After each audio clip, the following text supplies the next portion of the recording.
Lugati wal hajam wa jamil ulumi diniyati birahmatika ya arhamar rahimin.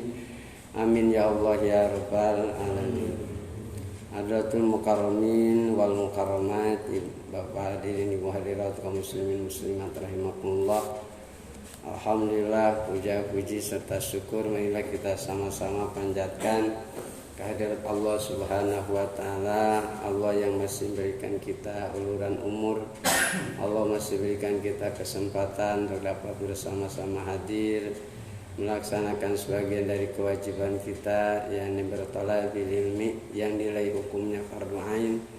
Kalau kita tidak tanpa alasan, tanpa ada udzur syara, maka sudah dipastikan kita berdosa. Kadang-kala kita ini salahnya tidak merasa dosa. Kalau tidak sholat mungkin merasa dosa, tidak puasa Ramadan merasa dosa, berbohong merasa dosa, ngomongin orang terasa merasa dosa.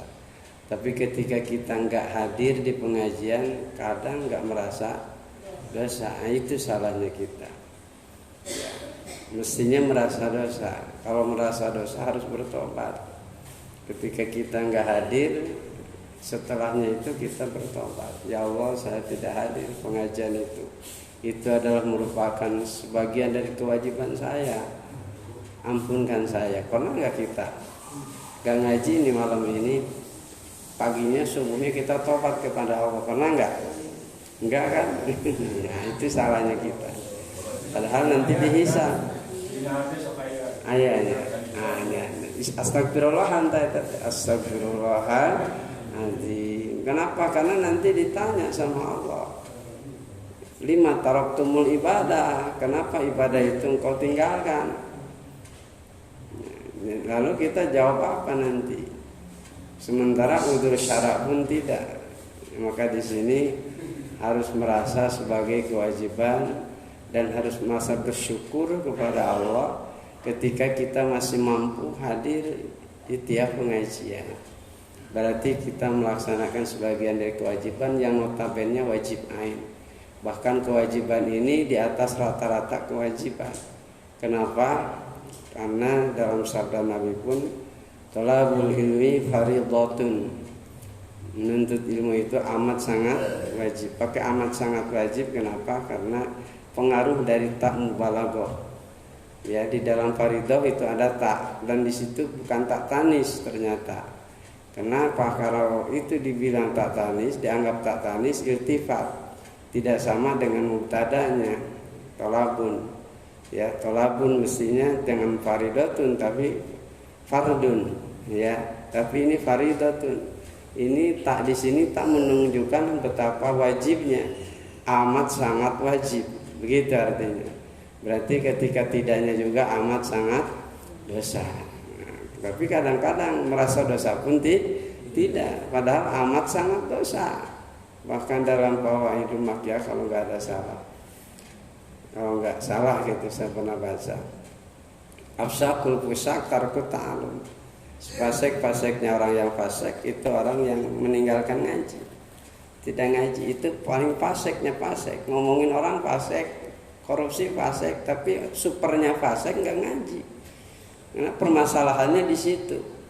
Saya sering sampaikan bahwa Allah akan menerima sholat, atau Allah akan menerima puasa, Allah akan menerima haji, sholat, puasa, haji yang sah.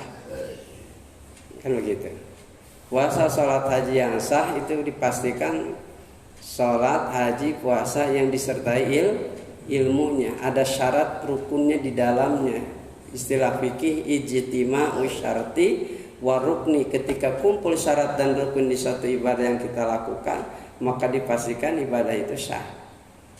Ya. Enggak mungkin Allah menerima ibadah yang tidak sah. Ibadah yang sah yang akan diterima oleh Allah. Ibadah yang sah pasti ibadah yang disertai ilmu, yang ada syarat rukunnya. Tahu syarat rukun tidak serta-merta harus dicari. Ilmunya itu harus dicari atau mencari itu bahasa Arabnya tolabun. Maka tolabul ilmi faridatun. Pokok masalahnya di sini. Mau bagaimana sholat puasa haji kita diterima oleh Allah, kalau tidak ada ilmunya. Mau bagaimana ilmu itu ada kalau tidak dicari? Kan begitu. Makanya permasalahannya dalam mencari. Maka lebih daripada sholat itu sendiri, lebih daripada ngajinya itu sendiri, lebih daripada puasanya itu sendiri. Karena bagaimana mungkin sholat, puasa, ibadah lainnya kita diterima oleh Allah kalau tidak disertai ilmu? Mana mungkin itu ilmu ada kalau tidak dicari? Maka permasalahannya tolabul ilmi. Maka beruntung ya siapapun kita yang masih mau duduk di majlis-majlis taklim. Tidak subjektif saya, tidak mesti di sini ya. Dimanapun ada kajian ilmu yang kaitan dengan pembenaran ilmu kita, kaitan dengan agama yang kita yakini, maka di situ kita hadir selama tidak melenceng ya, tidak melenceng dari keharusan, dari kewajiban itu ya. Jadi alhamdulillah sampai malam ini kita masih dapat bersama-sama hadir dalam kaitan dengan thalabil ilmi ini. Mudah-mudahan selamanya, selama kita hidup sehat, karena tidak ada batasan usia masalah hadir di pengajian itu. Ngaji itu sampai kapan? Nah, ngaji itu minal mahdi ilal lahdi, dari semenjak goyang sang ibu ya, ayunan sang ibu sampai liang landak apa liang lahat? Kalau liang landak itu salah dengek nantinya, salah dengar. Jadi kedengeran sama orang yang kurang paham sampai liang anak sini gitu. Kalau ketemu udah itu udah berhenti ngajinya. Kenapa? Kau udah nyampe Pak Ustaz gini. Udah nyampe, udah nikah saya katanya. Berarti tidak ngaji lagi. Bukan liang anak, liang landak. Cek Sunda mah rongan. Ya, anu ditutup ku padung teh bisa di samping, di rongkong bisa di tengah. Ya, di samping kalau tanahnya enggak gembur. Kalau tanahnya urut baik, maka bikin itunya di tengah-tengah. Ya, tetap mayitnya nanti menghadap kiblat, berarti padungnya di atas. Gitu. Kalau umpamanya tanahnya itu ngebruk lagi. Ya, di tengah bisa, di samping bisa, yang penting itu mayit menghadap ke kiblat. Nah itu jadi syukur alhamdulillah kepada Allah sampai detik ini kita masih termasuk yang mau dan bisa hadir di majlis tahlim. Mudah-mudahan ini menjadi amal soleh yang mabrur, makbul di hadapan Allah Subhanahu wa taala. Rahmat dan salam mudah-mudahan selalu terlimpah atas junjungan alam Habibana wa Nabiyana Muhammad sallallahu alaihi wasallam, juga pada keluarganya, segenap para sahabat, seluruh umatnya hingga hari kiamat. Mudah-mudahan selalu ada dalam limpahan rahmah inayah maghfirah yang disertai berkah Allah, amin. Baik, kita awali kajian ini dengan sama-sama bacakan umul kitab, yakni suratul Fatihah. Dengan bacaan ini berharap kepada Allah Subhanahu wa taala mudah-mudahan segala hajat kita Allah kabulkan. Yang sakit Allah angkat penyakitnya, Allah sembuhkan. Yang dalam kesulitan hidup mudah-mudahan Allah berikan kemudahan. Kita memohon kepada Allah mudah-mudahan istiqomah dalam amal soleh. Anak cucu cicit kita, keturunan kita mudah-mudahan benar dalam ibadahnya, benar dalam akidahnya, lurus dalam alahnya. Ala hadihi niyah walikulli niyatin sholihah ila hadratin Nabi Mustafa Rasulillah sallallahu alaihi wasallam.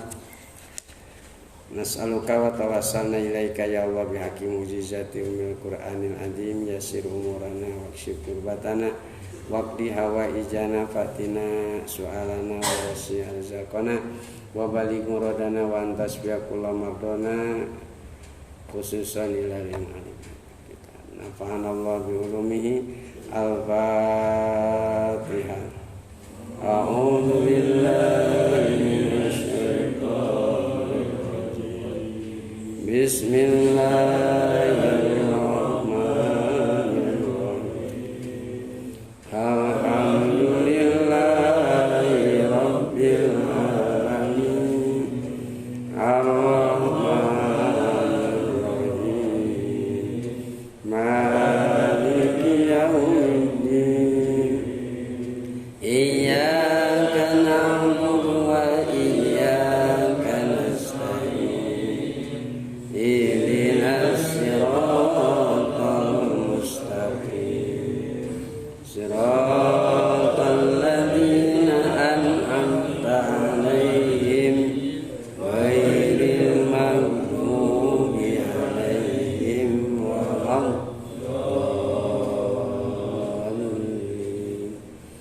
Rabbi fili wali walidayya amin.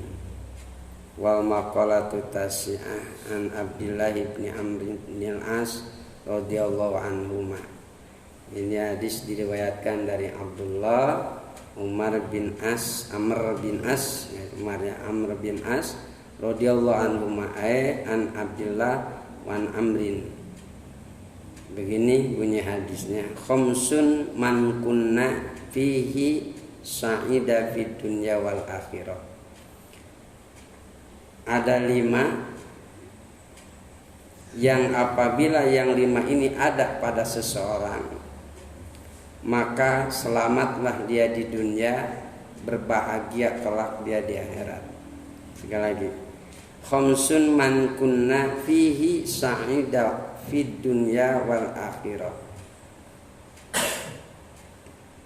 5 perkara atau 5 hal yang apabila ada yang 5 ini pada seseorang, laki perempuan, tua muda, miskin kaya, pejabat rakyat, punya 5 hal ini, maka bahagia di dunia, bahagia di akhirat.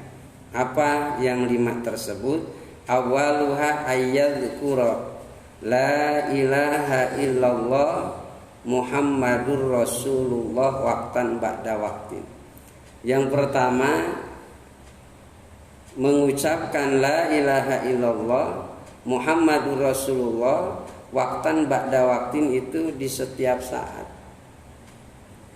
La ilaha illallah. La ilaha illallah itu kalimat tauhid. Kenapa disebut kalimat tauhid? Karena kalimat yang menunjukkan tunggalnya Allah. La ilaha illallah. La ilaha, tidak ada Tuhan.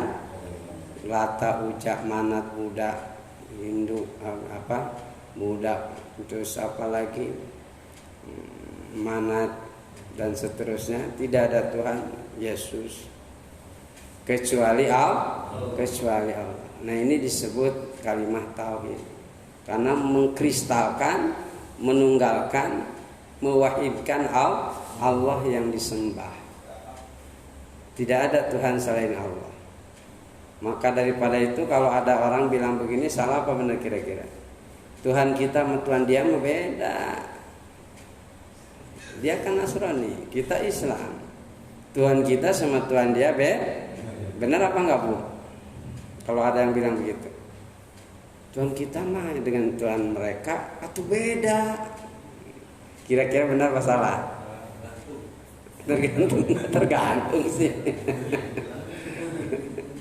Salah. Kenapa? Karena sesungguhnya Tuhan itu hanya satu. Tuhan kita dengan Tuhan mereka juga sama, adalah hanya oknumnya yang kemudian tidak meyakini bahwa Allah sebagai Tuhan. Sebetulnya yang Tuhan itu hanya Allah. La ilaha illallah. Tidak ada Tuhan selain Allah. Berarti Tuhan seluruh alam adalah Allah. Jadi Tuhan kita dan Tuhan mereka itu sama sebetulnya, Allah. Hanya kembali kepada personnya menjadi ada yang ingkar, tidak mengakui bahwa Allah sebagai Tuhan. Ada yang mengakui sesuai dengan apa yang dipertanyakan ketika di alam arwah. Kata Allah, alastu birabbikum? Qalu bala. Ya, Allah bertanya kepada arwah yang masih nyatu tuh arwah waktu di alam arwah.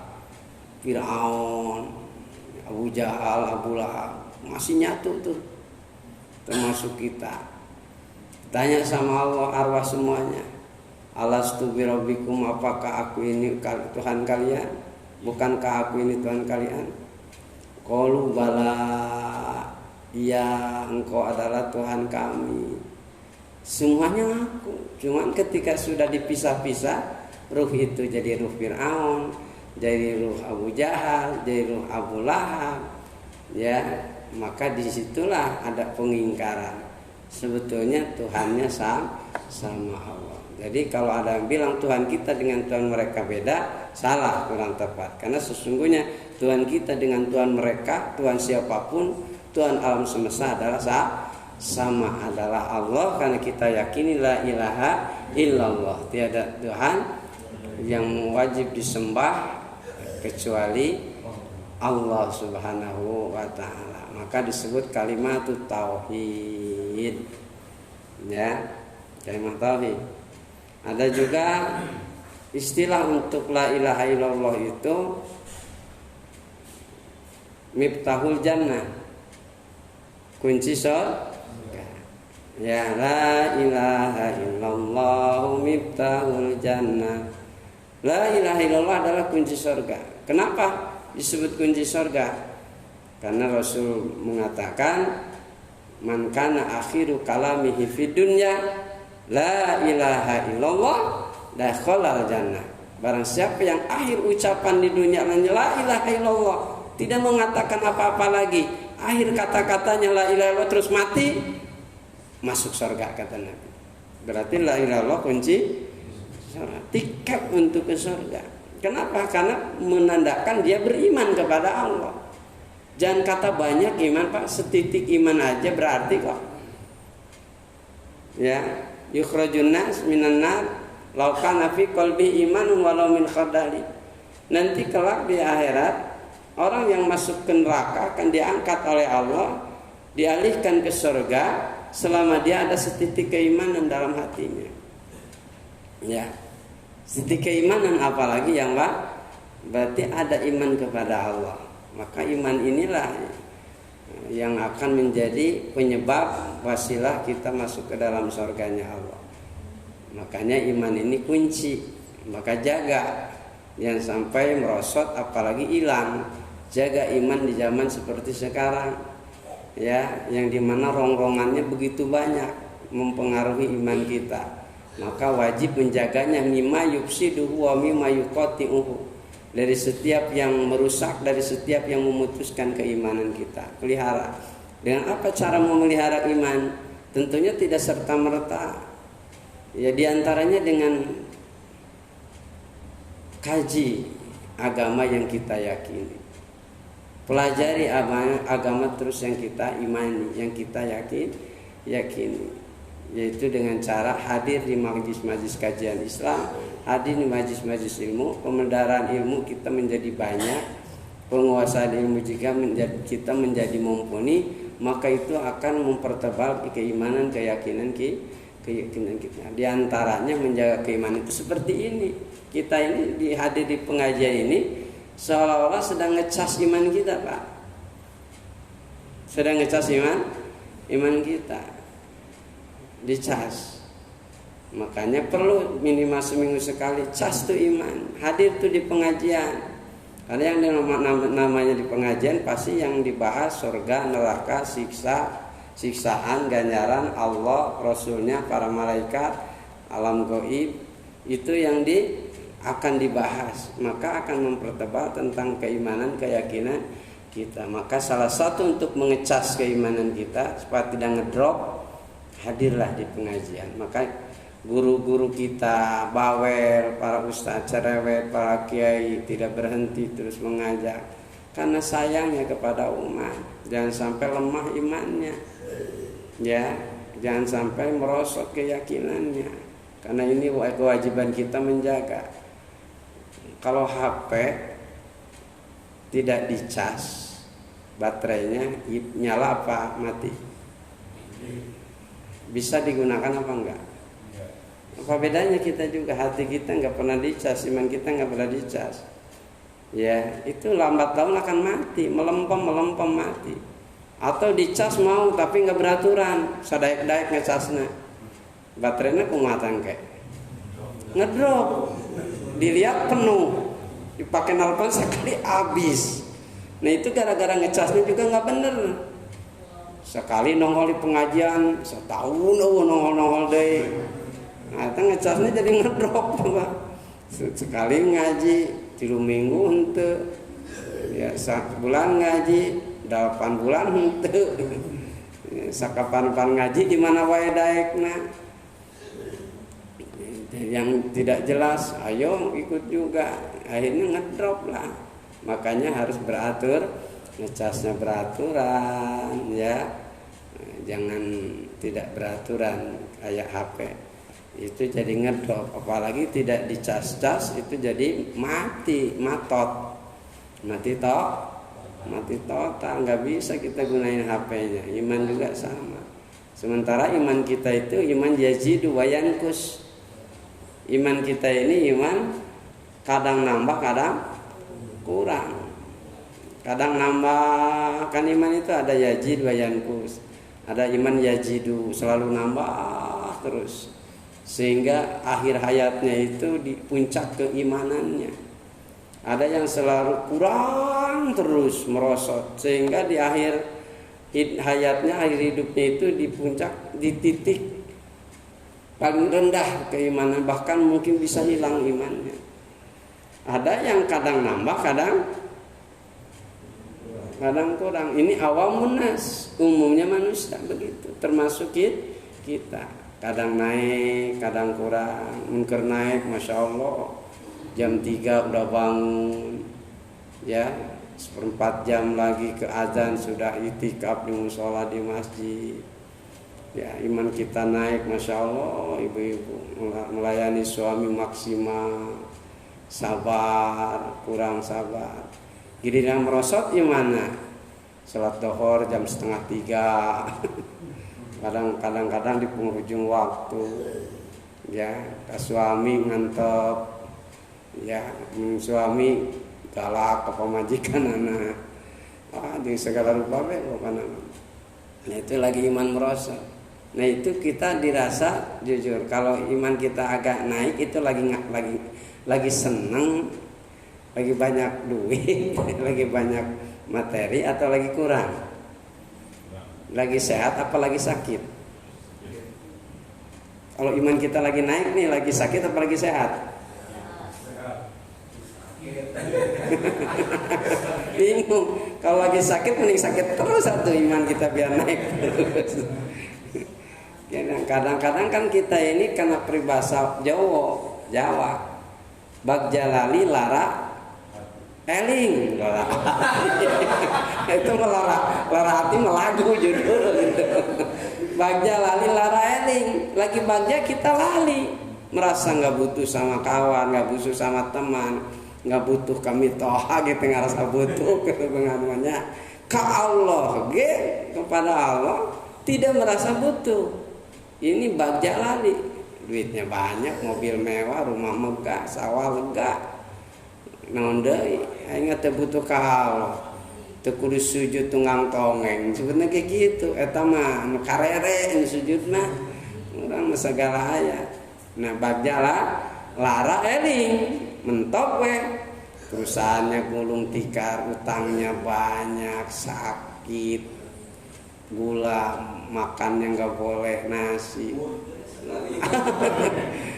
Baru tuh, ya Allah, astagfirullahaladzim, dosa apa saya?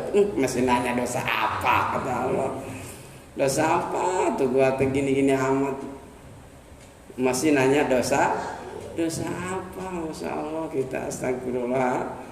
Orang tidak merasa punya, orang berdosa tidak merasa punya dosa, itu double loh dosanya. Satu punya dosa, pendosa, lalu merasa tidak punya dosa. Ya. Cirinya merasa tidak punya dosa, tidak mau istighfar, tidak mau bertobat, tidak mau mohon ampun. Itu orang punya dosa tapi tidak merasa berdosa. Ya, sementara dunubi kamauzil bahri balhiya aksaru, kudu nama gitu. Dunubi, dosa saya itu ya Allah, kamauzil bahri, bagaikan busa lautan, bagaikan pasir di pantai, bahkan lebih banyak dari itu ya Allah. Mestinya begitu. Aku ya, orang ngaku punya dosa belum tentu punya dosa, belum tentu banyak dosa. Karena makin kecil dosanya makin sensitif, Pak. Makin sensitif. Saya mau tanya, Nabi Muhammad punya dosa apa enggak? Jawab, Nabi Muhammad punya dosa enggak, Bu? Ada yang bilang punya dong, kenapa kan manusia? Ada itu kata si ibu, iya ini manusia. Karena Nabi sendiri berkata, al insanu mahalul khoto'i wan nisyan. Manusia tempat salah dan lupa. Betul. Tapi manusia yang mana? Manusia biasa yang punya dosa, yang tidak luput dari dosa. Untuk manusia luar biasa dijaga oleh Allah, tidak termasuk yang dikatakan ini. Ya itu Nabi Muhammad itu manusia luar biasa. Muhammadun basyarun walaysa kal basyari yakutatun hajarun walaysa kal hajari. Muhammad teh eta jalma lain jalma nu biasa, sara inten eta batu lain batu nu biasa. Jalma nama tapi bukan jalma sembarangan. Inten juga batunya mah tapi bukan batu biasa, batu mulia, batu berharga. Jadi Nabi Muhammad itu ibarat inten, kita ibarat batu biasa bandingannya. Nah sekarang batu Ciliwung 1 truk dibanding punya inten segede jempol kaki, mau milih mana Bapak? Kan banyak itu 1 truk Ciliwung mah. Apalah artinya dibanding intan itu batu Ciliwung walaupun 1 truk. Jadi lebih berhargain. Itulah Nabi Muhammad dibanding kita. Maka Nabi Muhammad itu manusia luar biasa dan sudah dijamin oleh Allah tidak ada dosa. Mana jaminan Allah? A'udzu billahi minasyaitonir rajim. Inna fatahna laka fatham mubina. Terus liyaghfira lakallahu ma taqaddama min dzambika wa ma ta'akhkhar. Nah, ini jaminan Allah bahwa Nabi enggak punya dosa. Liyaghfira lakallahu, Allah telah mengampuni engkau. Ya, ma taqaddama, dosa yang telah lalu, wa ma ta'akhkhar, dan dosa yang akan datang. Udah dijamin bersih, seujung jarum pun kalau nyari dosanya Nabi kagak bakalan nemu. Maka Nabi itu termasuk bersih dari dosa, namanya maksum. Maksum itu terjaga, terpelihara. Bagaimana wali? Wali juga kan orang suci. Kalau wali bukan maksum tapi mahfud. Apa beda maksum dengan mahfud? Kalau maksum preventif, sebelum terjerumus ke dosa sudah dipending, sudah dihalangi sama Allah, tidak sempat berbuat dosa. Kalau mahfud itu bisa saja terpeleset ke dalam dosa, tapi setiap berdosa cepat sadar bahwa itu kesalahan, cepat membersihkannya, maka akan selalu bersih. Itu mahfud. Nah, itu para awliya Allah. Kalau para nabi memang maksum. Nabi Muhammad nggak ada dosa, Pak. Tapi berapa kali sehari semalam beliau bertobat? Yang ibu tahu, Bu? Seberapa kali istighfarnya Nabi? 100.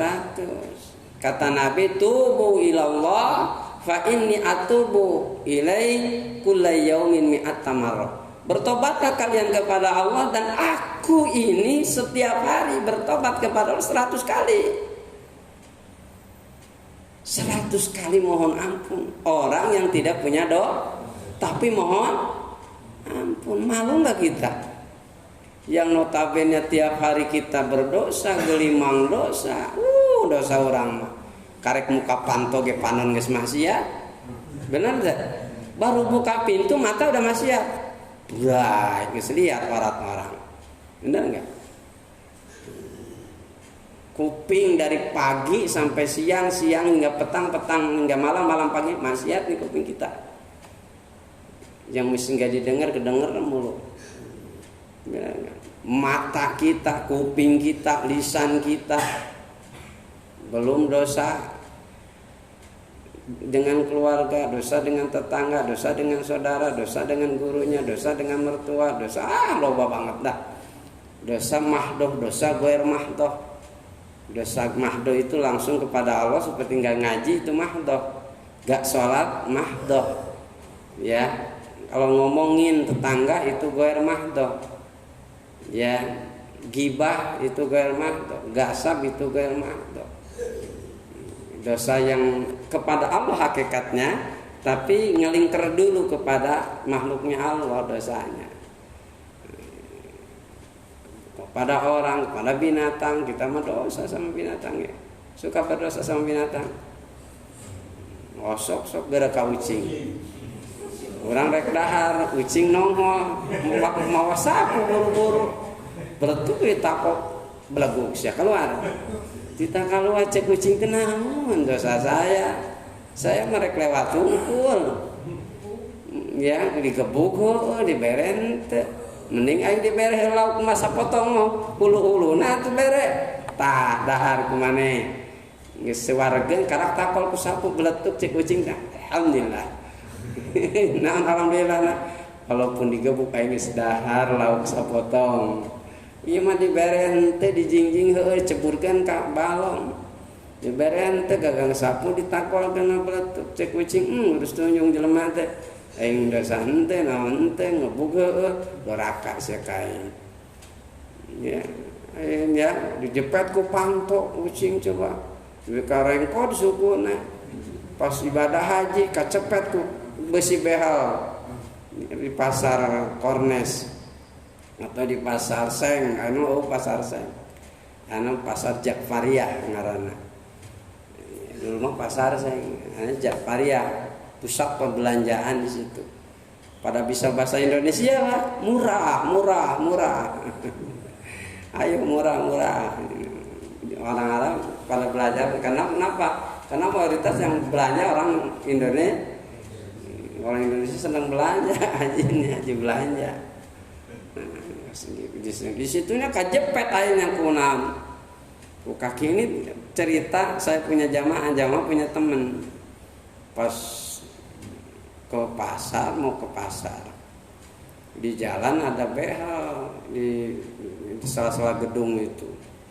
Itu kakinya kejepet behel Pak Ustaz. Udah gitu salah digini salah. Aduh, udah lecet, udah nangis. Cek saya teh pandang almarhum yang punya cerita pandang orang Cilegon. Ji, sugan boga dosa naon ente di lemur. Tuh ingat tuh Ji, saya gitu ingat. Sok jangan pikiran. Tapakuran kumanena. Ayeuna ingat Ji boga dosa saya naon. Ngajepet kucing ku panto. Sukuna potong ku saya. Tah eta dosa anjeun beureun. Tobat ka Allah ayeuna. Minta hampura ka Allah. Tong diulang surik ngagulinya Pak tobat ka Allah. Ini tobat mah diangkatkeun kitu ke polonyon cenah Pak. Nah itu kadang-kadang seperti itu. Ya, dosa urang mah dosa loba, tobat embung. Biasana pansok noyo aya anu kandal ku dosa mah nya teu nyadar, angkoh bebel gitu. Ai anu bersih mah sensitif contohna maka makin bersih orang itu akan makin sensitif dia merasa punya sensitif punya dosa ya baperan lah istilahnya. Tapi kalau orang yang tebal sama dosa ongko baik teu nyadar kadang-kadang ya. Nah kalau Nabi tidak punya dosa 100 kali bertobat 100 kali istighfar sehari semalam, kita harus berapa kali coba ya? 200 kali, can cukup orang mah. Kadang ya 300 kali can wahi. Sok kira istighfar. Istighfar, duduk, gigitkan bibir, kosongkan hati, fokuskan kepada Allah, lirih ucapkan astagfirullahaladzim. Dari dosa mata istighfarkan.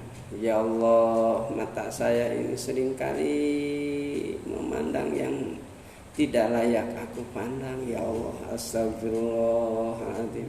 10 kali istighfar untuk mata, 10 kali istighfar untuk telinga kita, 10 kali untuk penciuman kita, 10 kali untuk mulut kita, lisan kita, 10 kali untuk tangan kanan kita, 10 kali istighfar untuk tangan kiri kita, 10 kali untuk hati kita yang kadang suudon kepada sesama.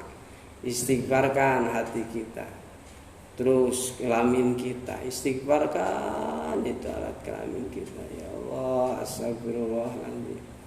Kaki kanan kiri kita istighfar. Khususiahnya, ya globalnya istighfar dari seluruh astagfirullahaladzim li wali walidayya wa li ashabil huquqil wajibatnya, atau astagfirullahaladzim alladzi la ilaha illa huwal hayyul qayyum wa atubu ilaihi, astagfirullahaladzim min kulli dambin adim, dan seterusnya. Yang mana aja silahkan istighfar. Nah, itu ya. Dari mana tadi? Kadang-kadang kita enggak sadar bahwa kita ini punya dosa. Kadang-kadang kita ini suka bilang dosa apa saya. Nah, itu yang salahnya kita. Dosa naon aya urang diberi ujian kolong ka berat-berat tinggi. Loba dosa aku urang mah. Tiap poe dosa lagi masih dosa naon. Ya Allah karim. Kembali pada pokok masalah. Jadi la ilaha illallah Muhammadur Rasulullah, sering-sering kita ucapkan itu. Sering-sering katakan itu. Ya, la ilaha illallah. Kalau ditimbang la ilaha illallah dengan dunia dan isinya, berat la ilaha illallah ketimbang dunia dan isinya. Ada seseorang bergelimang dengan dosa-dosanya, satungkep ning langit, satangkarak ning jagat di akhirat. Ketika dihisab, periksa kata Allah jantungnya, dahan hatinya dia, apa yang jantung hatinya dia lakukan. Ternyata walaupun dia orang berdosa, senantiasa dzikir la ilaha illallah. Timbang la ilaha illallah yang hidup dan berdetak di dalam jantung hatinya dengan dosa-dosanya. Ditimbang ternyata lebih berat la ilaha illallah. Maka di situ walaupun dia banyak dosanya, setelah dosanya habis, tetap akan masuk ke dalam surganya Allah, bahkan akan diampuni oleh Allah Subhanahu wa taala. Aksiru dzikrallahi azza wajalla. Perbanyaklah zikir kepada Allah azza wajalla. Perbanyak. Ya, la ilaha illallah itu disebut tadi miftahul jan. Satu kalimah non tadi tauhid, dua miftahul jannah, ketiga lafzul jalalah la ilaha illallah. Allah itu lafzul jalal. Allah itu bukan la ilaha illallah. Untuk ismul jalalah yaitu Allah.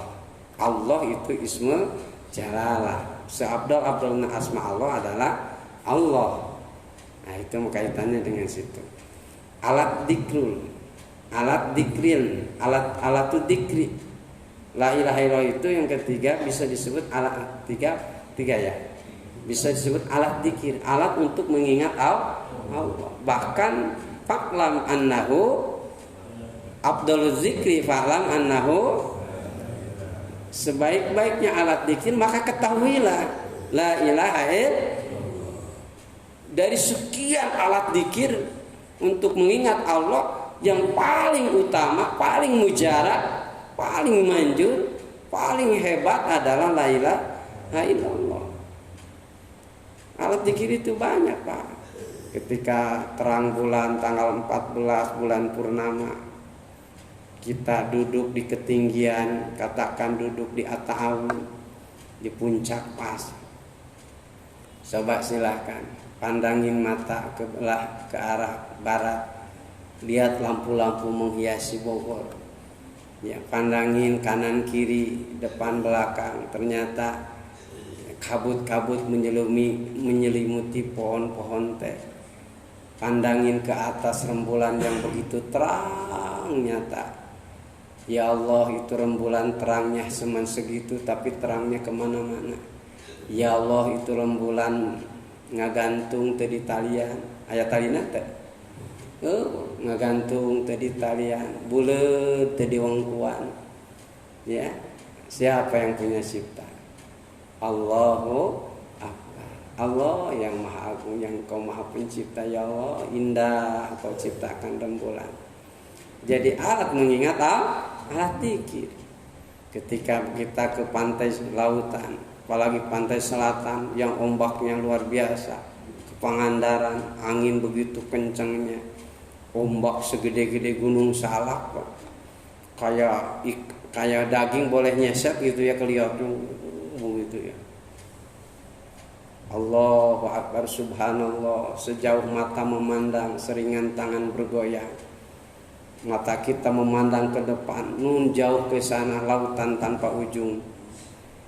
Tidak ada pulau yang kita lihat, hanya seolah-olah air semua. Dan air itu tidak diam, terus bergerak. Siapa yang menggerakkan? Allahu Akbar, Allah Maha Besar. Ya Rabb, ini air laut akan menjelma nanti sebagai api. Jadi api kelak yang akan menggiring kami ke mahsyarnya Engkau ya Allah. Lautan itu jadi senang. Ya Allah, ini lautan 2/3 bumi adalah laut, 1/3 adalah darat. Tapi toh laut tidak menerkam bumi. Padahal bumi itu hanya, darat itu hanya tidak menerkam bumi, maksudnya tidak menerkam daratan. Daratan itu hanya 1/3, 2/3-nya itu air. Lihat aja di globe, lihat aja di peta, lebih luas air daripada daratannya. Tapi toh seimbang. Siapa yang punya cipta? Allahu Akbar.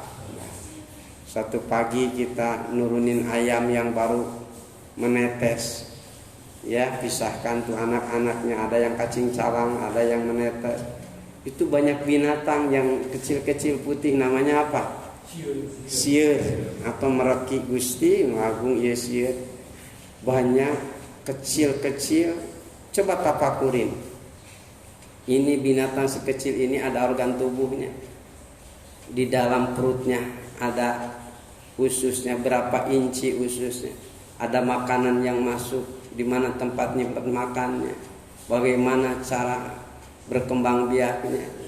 Ini pasti ada alat kelaminnya, sagede kumaha tititnya ya Allah. Jawab tititnya sagede kumaha eta. Udah pasti kawin, berkembang biak pasti kawin. Ini kumaha carana? Tidak ada secanggih apapun sains dan teknologi, ada insinyur bisa nyiensir. Sahan garu cipta hanya Allahu Akbar. Sirge bisa dipakai alat dikir. Ketika melihat pesawat yang kelihatan sebesar kelingking, suaranya aja gede ke sini kedengar. Pesawat apa itu? Airbus biasanya. Yang mengangkut jemaah haji, yang semua di dalamnya itu ada 500 penumpang, belum awak pesawat. Mesinnya terdiri dari 4 mesin. Satu mesin beratnya 4,5 ton. Kali 4 berapa ton? 14 ton. Mesinnya aja 14 ton. Belum sayap 60 meter merentang. Belum bodi 95 meter, hampir 100 meter. Ya, bensol yang di bawahnya. Bagasi berapa ratus ton. Melayang-layang di udara. Kalau tidak ada kuasa Allah, apa yang akan dialami itu? Kalau tidak ada qobdoh Allah, genggamannya Allah, berantakan itu semua. Karena angin begitu deras, itu angin bolong aja sebesar kelingking, udah out Pak. Kalau ada bolong aja pesawat sebesar kelingking dalam ketinggian itu, kecepatan 800 km per jam. Sampai 900 km per jam itu kecepatannya Pak. Kita kecepatan mobil aja yang di jalan tol yang hanya 140, 200 km per jam, segitu cepatnya. Ini pesawat itu 800 sampai 900 km per jam. Kecepatan kayak apa sih?